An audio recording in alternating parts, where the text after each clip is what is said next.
Mayor Richard J. Daley, who had run this city with an iron grip since 1955, died in office. His passing in 1976 sent shockwaves through the halls of power, leaving a vacuum at the top. His successor, Michael Bolandic, inherited the machine but not the instincts that had kept it running. Then came the winter of 1979, a season that would test the resolve of every Chicago resident. The blizzard that hit Chicago in January of 1979 buried the city under nearly 40 inches of snow. Buses stopped running, trapped in deep drifts that turned the city streets into impassable white canyons. Streets went unplowed for weeks, leaving residents to navigate the frozen chaos on their own terms.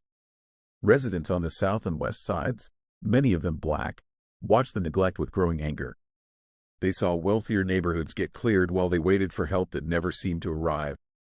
Jane Byrne, a reformer and former Daley aide, turned the city's rage into a focused campaign.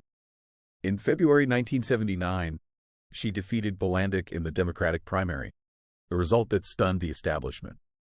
It was a stunning upset that signaled the end of the old guard's absolute, unquestioned authority. She went on to win the general election, and Chicago had its first female mayor in history. Byrne was a complicated figure, navigating the treacherous waters of city politics with a pragmatic hand.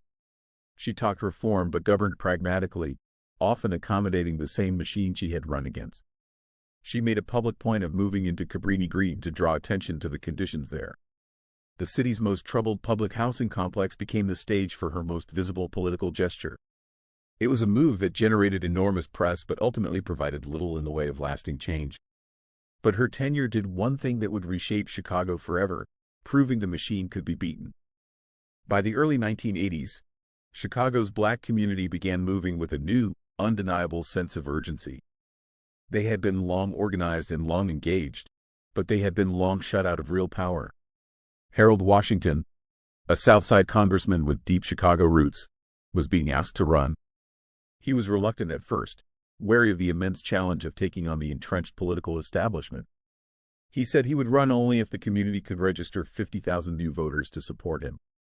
They registered 180,000, shattering expectations and signaling a massive shift in momentum. The response was unlike anything Chicago had seen, a surge of civic engagement across the city.